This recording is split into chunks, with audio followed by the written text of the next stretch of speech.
pendidikan sarjana beliau tempuh dari Universitas Kristen Petra, kemudian pendidikan magister manajemen diperoleh dari Universitas Atmajaya Yogyakarta, gelar doktor diperoleh dari Universitas Negeri Jakarta. Beliau sangat berpengalaman dalam hal training and development di bidang bisnis, training design, community development. Wah, kita bersyukur sekali teman-teman semua ya, kedatangan narasumber yang kece-kece abis. Baik Pak Bambang, waktunya 30 menit. Nanti diskusi digabung dengan materi dari Pak Zul. Waktu dan layar saya persilahkan. Baik, terima kasih Ibu Malik. Terdengar ya suara saya? Terdengar Pak. Oke, Alhamdulillah. Baik, Assalamualaikum warahmatullahi wabarakatuh. Masih semangat rekan-rekan? Semangat. Ya, semangat ya. Oke, baik. Assalamualaikum. Saya ucapkan yang terhormat kepada Dr.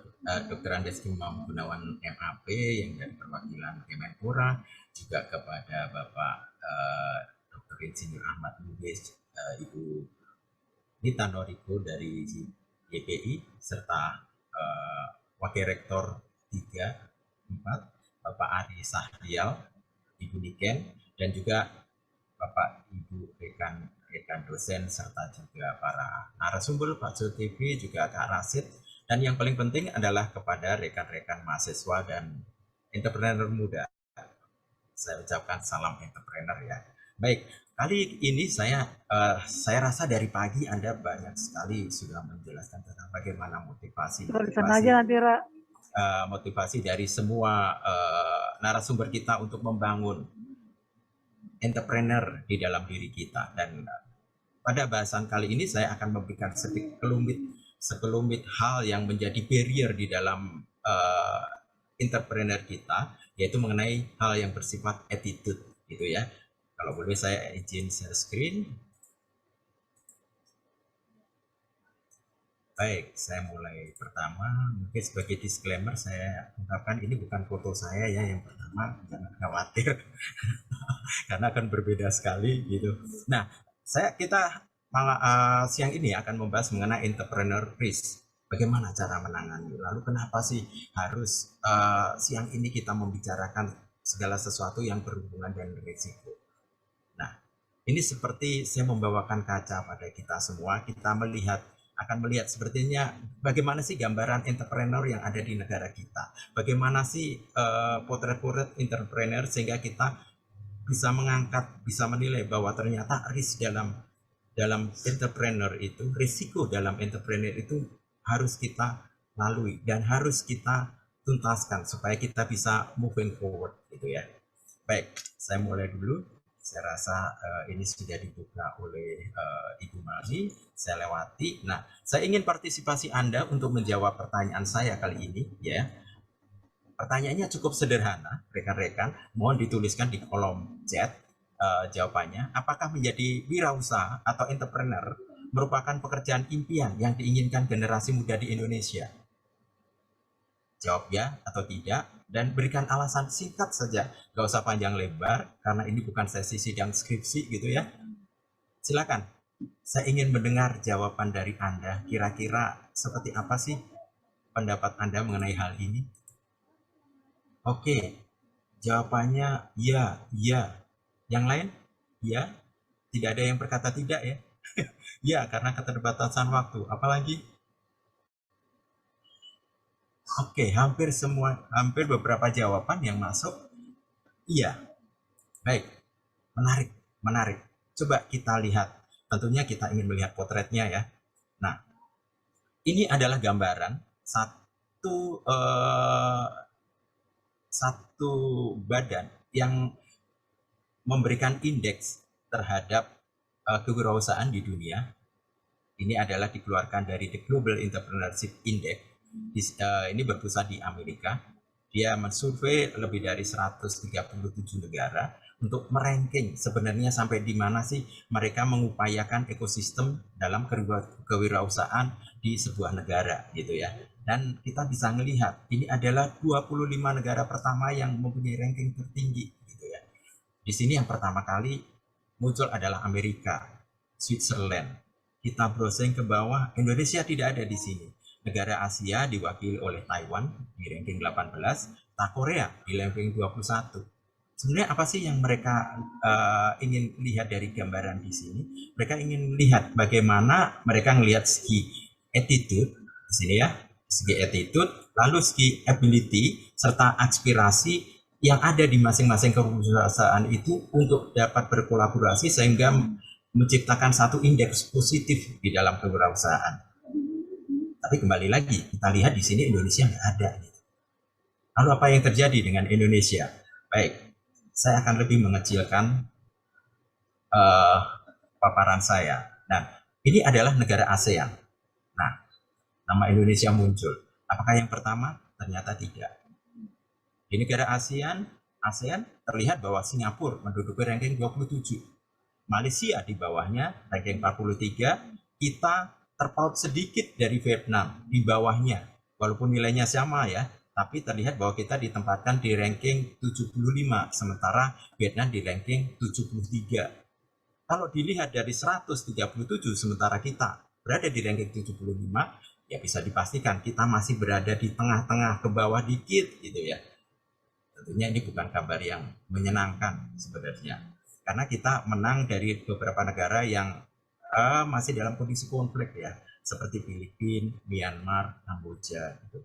Dan apa sih yang ingin saya highlight untuk hal ini? Kita lihat ternyata nilai kita di dalam attitude, di dalam ability, itu sebenarnya masih average. Tapi begitu kita lihat nilai aspirasi ini, kita berada di ranking yang terendah untuk negara Asia. Nah, ini merupakan satu pertanyaan. Ada apa sih dengan attitude kita, dengan aspirasi kita gitu ya? Oke, saya teruskan data saya. Ini adalah 3 hal yang tadi diteliti, di riset oleh GEI, Global Entrepreneurship Index. Di sini Anda lihat bahwa ada nilai-nilai attitude. Apakah itu? Yaitu mereka melihat mencerminkan sikap masyarakat terhadap kewirausahaan. Dilihat dari beberapa indikator ya, ada opportunity perception, startup skill, risk acceptance, networking, dan lain sebagainya. Lalu kita lihat juga di sini ada ability, yaitu karakteristik penting sejauh mana startup baru akan memilih potensi untuk tumbuh.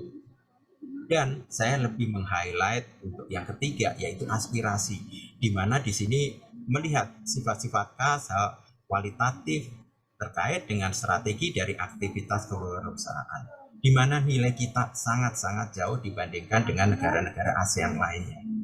Terlihat di sini bahwa mereka menilai bahwa entrepreneur kita gitu, new produknya kurang, new teknologinya kurang, gesel yaitu kemampuan untuk bisa beradaptasi dan bisa melakukan improvement dalam kewirausahaan selama 5 tahun mendatang juga kurang, apalagi masalah ekspor dan juga informal investment. Nah, lalu Pak Bams, apa ini hubungannya dengan saya sebagai generasi muda, sebagai orang yang mau melakukan satu kewirausahaan gitu ya? Oke, nanti saya akan jelaskan keterkaitannya. Namun saya akan melihat data lain seperti ini. Ini adalah data yang hampir sama dikeluarkan oleh lembaga riset tentang kewirausahaan, tapi di sini dikeluarkan oleh GEM, yaitu Global Entrepreneur Monitor. Ini adalah penelitian yang terbaru. Ini hanya untuk 45 negara saja, dan ini berpusat di London. Ini adalah beberapa indikator yang ditanyakan pada expert-expert yang ada di Indonesia, gitu ya, untuk menjawab seberapa jauh sih kondisi yang ada di Indonesia, gitu. Kita lihat yang kita lingkari merah. Ternyata para expert yang ada di Indonesia, para ahli ekonomi, ahli yang berhubungan dengan entrepreneur gitu ya, menjelaskan bahwa sebenarnya di Indonesia itu sudah sangat maju. Kalau dilihat di sini rata-rata gem itu adalah yang berwarna oranye, sementara kita itu berada di garis luarnya. Otomatis kita lebih bagus dari rata-rata negara lain. Terutama kita bisa melihat kita termasuk yang ranking pertama dari 45 negara gitu ya, misalkan di riset dan development. Lalu ada entrepreneur education untuk post school. banyak sekali di kita. Lalu ada entrepreneur education at school, juga termasuk yang tertinggi. Termasuk juga untuk government policy, tax, and birokrasi. Sudah cukup memudahkan bagi entrepreneur kita. Sebenarnya ini hal-hal yang menjadikan kabar baik bagi kita untuk memulai suatu kewirausahaan. Walaupun di sini terlihat bahwa ada angka yang kurang begitu bagus, yaitu yang paling tidak termasuk rendah, yaitu mengenai physical infrastructure. Itu kalau pendapatnya kita tanyakan kepada para ekspor, gitu ya. Tapi bagaimana kalau pertanyaan yang serupa itu ditanyakan kepada wirausaha? Nah, ini yang sangat-sangat menarik di sini. Kita lihat attitude dan persepsi, sikap dan persepsi para usaha kita. Jadi, kalau survei ini diberikan kepada para generasi muda, gitu ya, kita melihat bahwa mereka punya ranking yang cukup tinggi. Ada ranking 3 dari 40 negara yang disurvei ya. Ini terlihat bahwa kita itu menduduki ranking-ranking yang ketiga. Entrepreneur kita itu hebat karena mereka tahu siapa saja yang mulai melakukan bisnis. Lalu opportunity yang terbaik di bidang bisnis itu apa saja. Juga mereka merasa mudah untuk memulai suatu bisnis. Juga mereka sudah mempunyai skill and knowledge yang mumpuni. Tapi apa yang terjadi? Ternyata ini bertolak belakang dengan hal yang menjadi dua yang terakhir. Ternyata entrepreneur kita sangat-sangat takut terhadap kegagalan. Dan mereka keinginan untuk menjadi entrepreneur ternyata sangat rendah. Ini satu cerminan ya.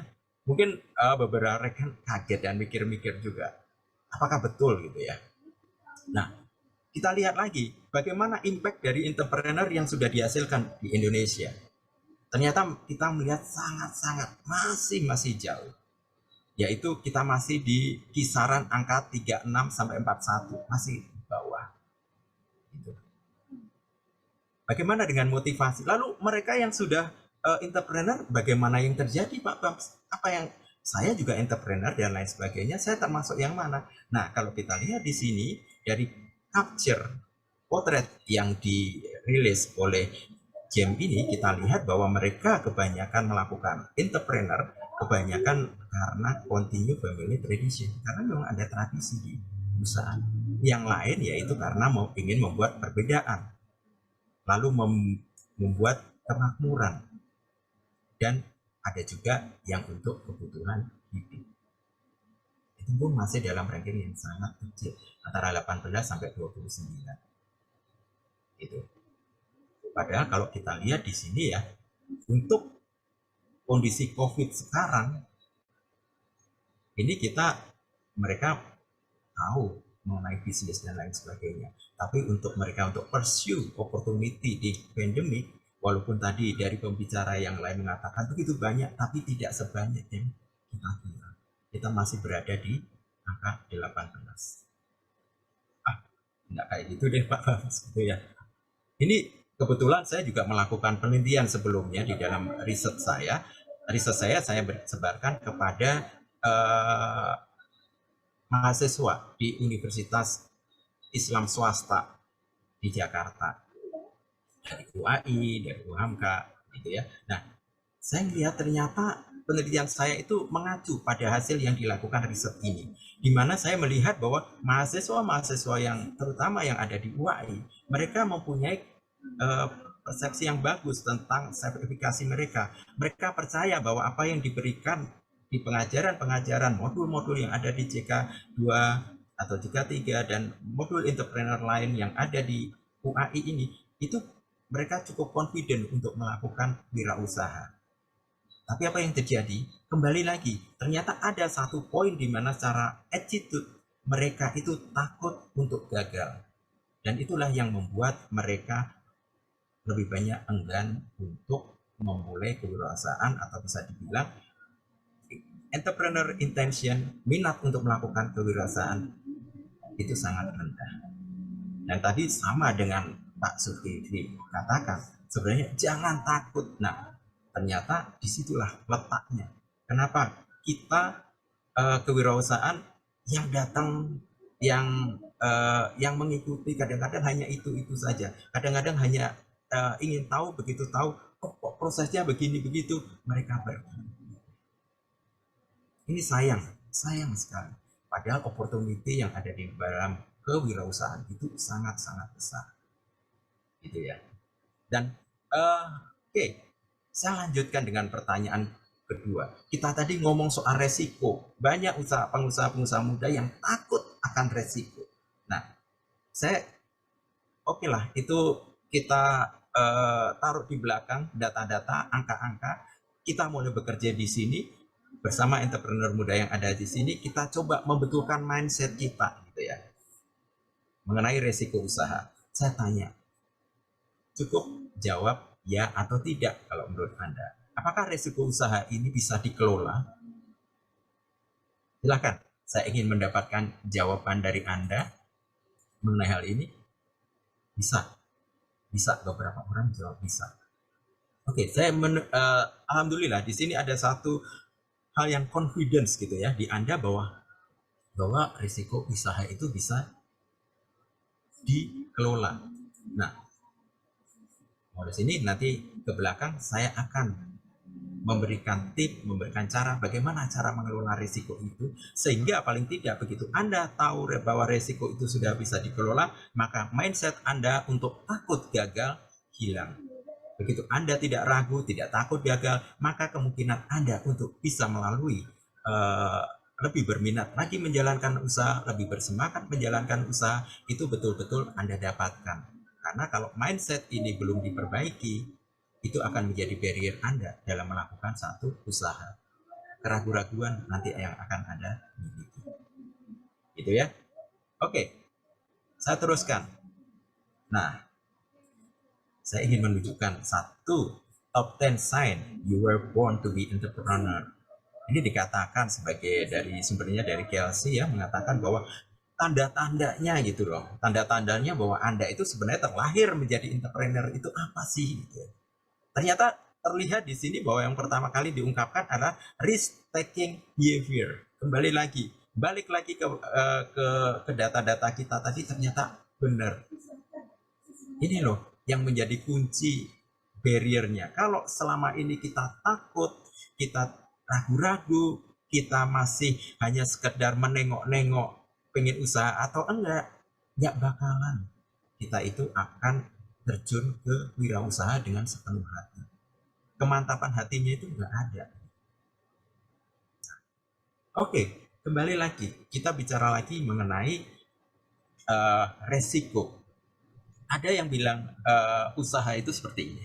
Usaha yang tumbuh adalah usaha yang mampu mengatasi semua resiko yang terjadi setiap level bisnis yang dijalani. Apa artinya Pak Bams? Gitu ya. Saya sendiri sebenarnya punya usaha. Saya punya beberapa usaha fotokopi percetakan dan juga training konsultan juga. Nah, dalam melakukan wirausaha itu, saya merasa bahwa setiap kali level bisnis saya berada, di setiap level bisnis saya berada, itu selalu ada yang namanya risiko dan ujian. Level bisnis saya akan naik kalau saya mampu untuk mengatasi ujian di setiap level itu, dan akan menjadi sukses jika semua ujian itu bisa saya atasi.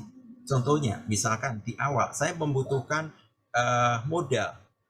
Kalau masalah permodalan itu begitu kita masuk ke level pertama ternyata kebutuhan kita adalah modal, di mana kita bisa mengatasi resiko juga masalah dengan permodalan, maka kita naik kelas.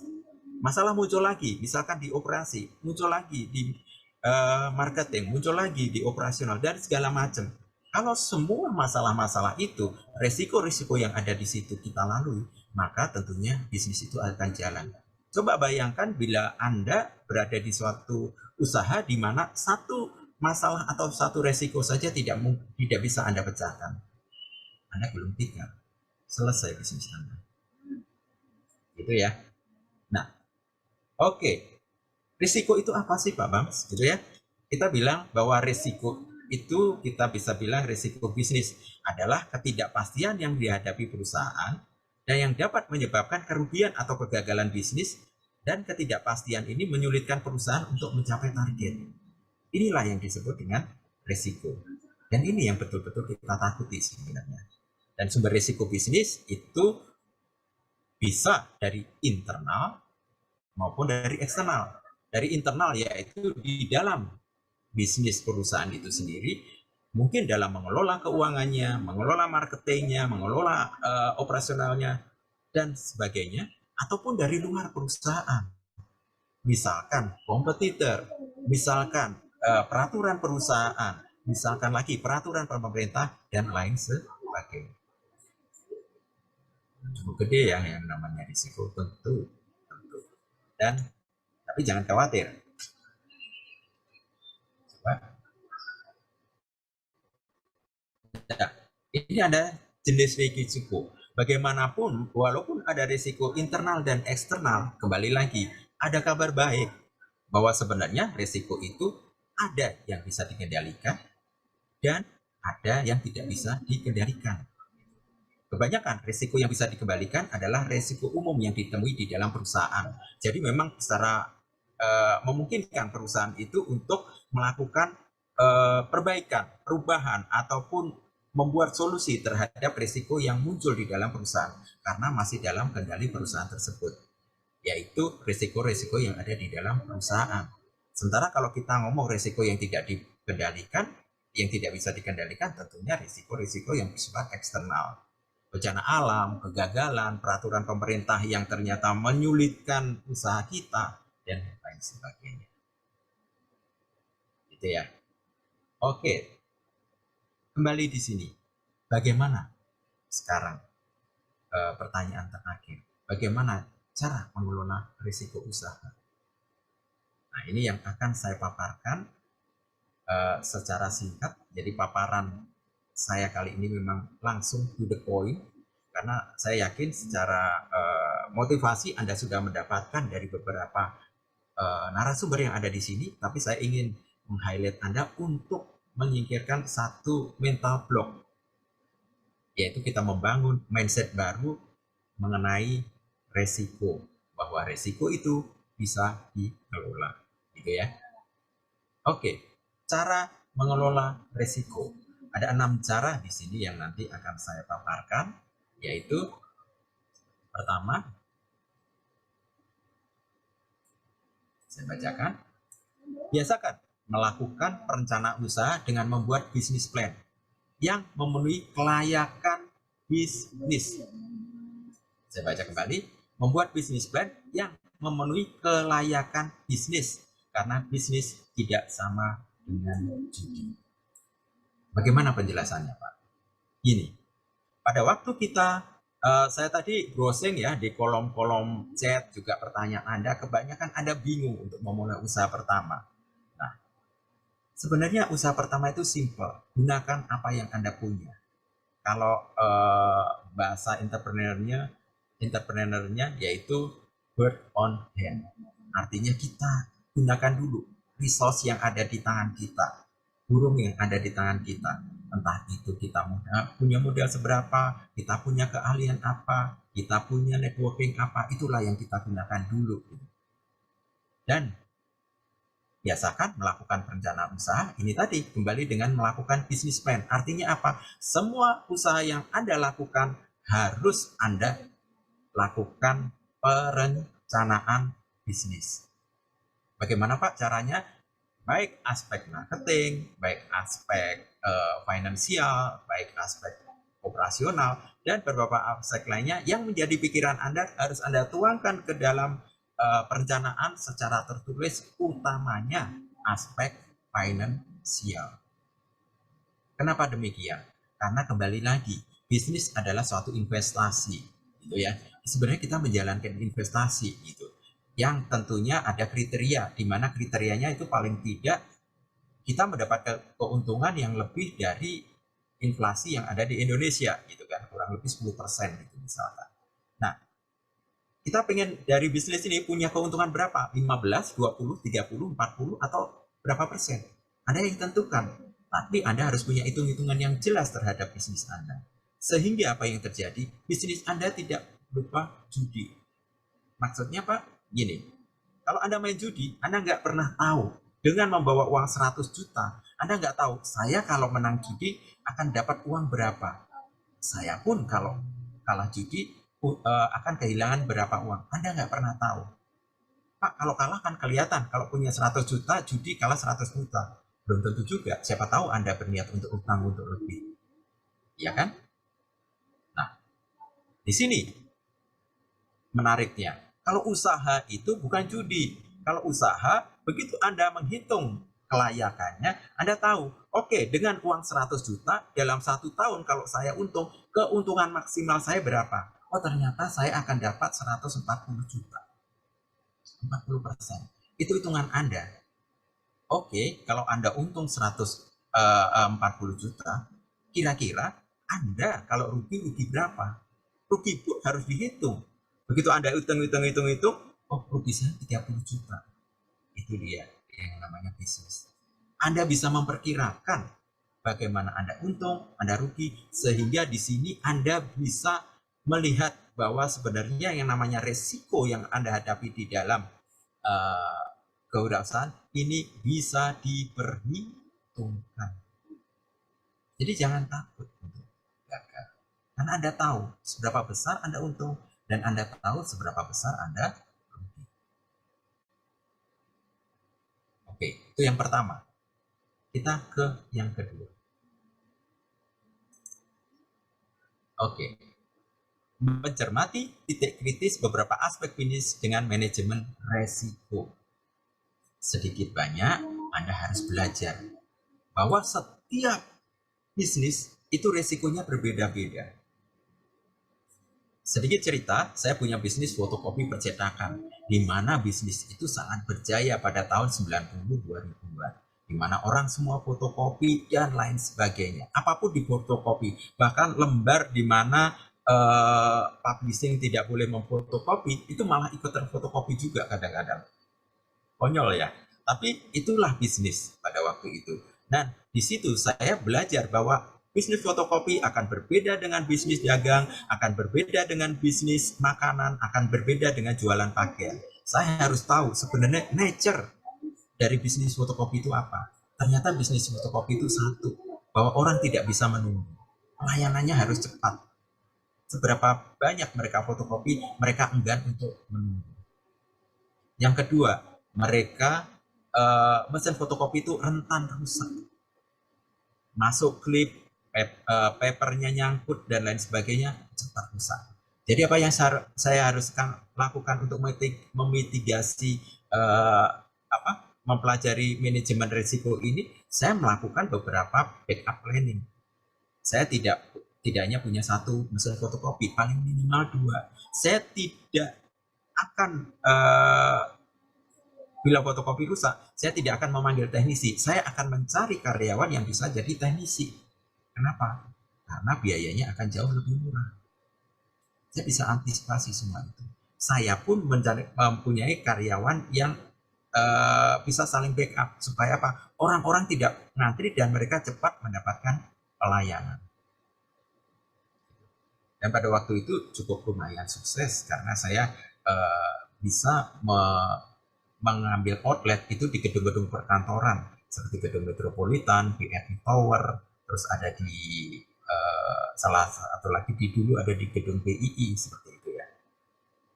Ini dikerjakan dengan melihat nature bisnis, kita lihat yang paling berisiko apa, kita coba menyiapkan backup planning.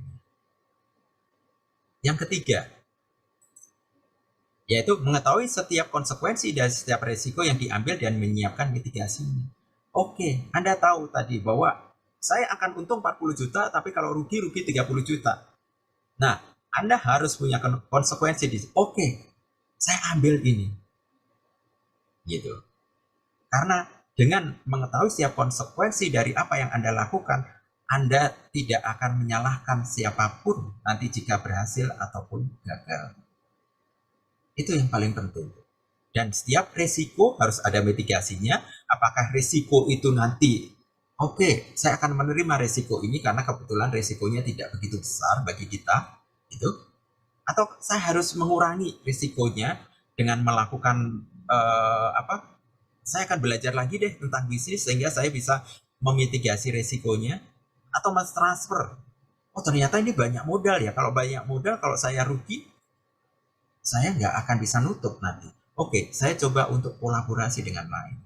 Atau sudahlah, ini resiko tidak bisa dihindari, saya akan tinggalkan bisnis ini. Contohnya saya dulu pernah suatu ketika bisnis yang namanya wartel. Wartel zaman sekarang nggak ada ya. Risiko wartel yang paling gede apa sih? Karena sudah banyak orang pakai telepon genggam. Tidak mungkin bisa eksis. Jadi kalau itu sudah menjadi resikonya, sudah ditinggalkan. Gitu. Terus konsisten, ya, konsisten untuk menjalankan apa yang telah ditulis dalam perencanaan. Oke, kalau Anda sudah punya mimpi untuk pergi ke Jakarta, mimpi pergi ke Surabaya, mimpi ke suatu tempat, Anda mau naik apa? Anda harus konsisten dengan planning yang Anda buat. Demikian juga dalam kewirausahaan. Anda harus punya planning itu dan Anda harus mau untuk menjalankan cara konsisten. Jangan di tengah jalan Anda malas dengan prosesnya. Di tengah jalan Anda lupa dengan prosesnya. Karena kewirausahaan bukan hanya sekedar keberhasilan, tapi yang terpenting yang membentuk diri Anda berhasil adalah proses. Pak Bambang, mohon maaf, Ya, waktunya 2 menit lagi ya Pak. siap Bu. Sudah mau habis kebetulan. Oke, saya lanjutkan ya. Yang nomor 5 adalah meningkatkan kompetensi dan melebarkan jaringan informasi dalam bidang usaha serta melakukan kolaborasi. Di sini Anda diharapkan belajar, dan belajar. Karena dengan Anda belajar, Anda akan bisa menangani risiko itu jauh lebih baik. Karena apa? Anda expert di situ. Kalau sudah mempunyai bisnis, jangan lupa untuk belajar. Ikut seminar, ikut komunitas, dan lain sebagainya. Lebarkan jaringan informasi. Karena apa? Informasi ini akan berguna untuk Anda antisipasi dalam menghadapi masalah-masalah bisnis. Dan juga Anda harus melakukan kolaborasi. Seperti Gojek. Gojek itu bayangkan, kalau dia harus punya motor, harus punya restoran, harus mempunyai salon, dan lain sebagainya. Berapa banyak modal yang dia punya? Tapi dia bekerja tidak dengan cara seperti itu. Dia bekerja dengan kolaborasi. Sehingga modalnya kecil, tapi efek dari kolaborasi itu sangat powerful.